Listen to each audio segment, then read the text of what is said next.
Saudara-saudari terkasih, apakah saudara sudah memulai hari ini dengan penuh sukacita dan punya niat untuk berbuat baik meskipun kecil?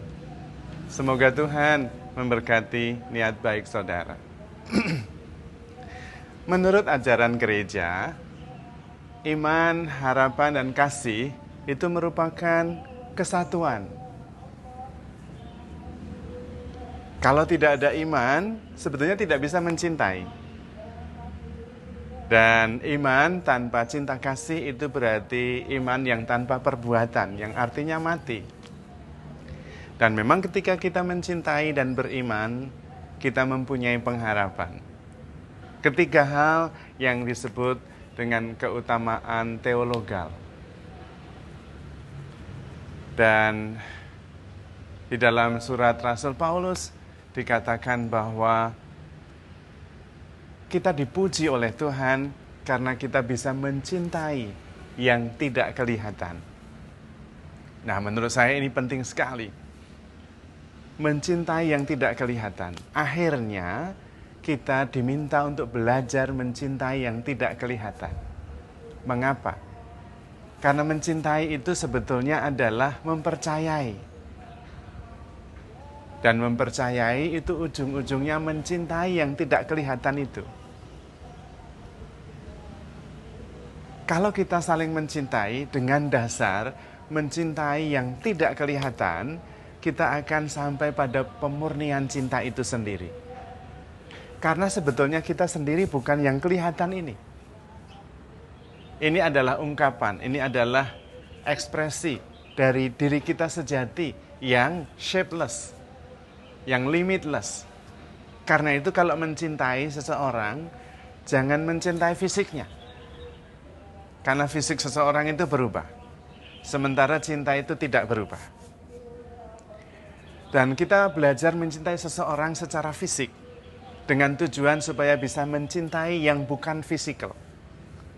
Kalau hanya mencintai secara fisik juga, suatu ketika juga akan berpisah. Dan kalau kita mencintai sesama, sebetulnya supaya kita bisa mencintai yang tidak kelihatan, yaitu Tuhan sendiri. Dalam surat Rasul Yohanes dikatakan, bagaimana kita bisa mencintai Tuhan yang tidak kelihatan, kalau kita tidak bisa mencintai saudara-saudari kita yang kelihatan. Maka mencintai saudara-saudari kita yang kelihatan adalah sebuah latihan untuk melampaui apa yang kelihatan itu. Karena saudara-saudari kita juga bukan yang kelihatan. Dia adalah yang kelihatan plus yang tidak kelihatan. Bahkan mencintai adalah sebuah tindakan yang non-fisikal pada umumnya. Yaitu mendengarkan, memahami, menerima, menghargai, mengabdi, semua non-fisikal. Memang cinta juga perlu ekspresi fisik, tetapi itu ekspresi.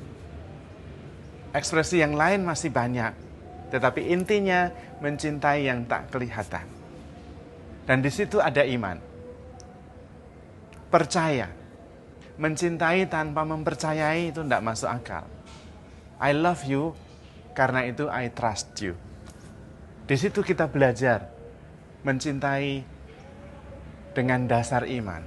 Dan kemudian kita bisa mengerti bahwa mencintai Tuhan adalah kesempurnaan dari cinta itu sendiri. Karena Tuhan tidak kelihatan. Karena itu Rasul memuji umat yang bisa percaya kepada Tuhan dan mencintai Tuhan meskipun mereka belum pernah melihatnya. Itu adalah kesempurnaan cinta. Maka pada dasarnya cinta adalah sebuah tindakan. Dan tindakan itu pertama-tama adalah tindakan yang non-fisikal. Menghargai, memahami, mendengarkan, membesarkan hati, menerima, memuji, semuanya non-fisikal. Karena memang cinta itu sebetulnya tidak kelihatan. Kalau toh cinta harus kelihatan, itu adalah ungkapan cinta. Tetapi dua hal yang tidak bisa terpisahkan. Hanya tidak bisa kita hanya mencintai yang kelihatan saja. Karena kemudian cinta yang tanpa iman, tanpa kepercayaan, menjadi tidak masuk akal dan tidak mungkin dilaksanakan. Kita secara fisik tidak bisa bersama-sama terus. Bahkan bersama pun, kita tetap harus mempercayakan diri kita, mempercayakan cinta kita.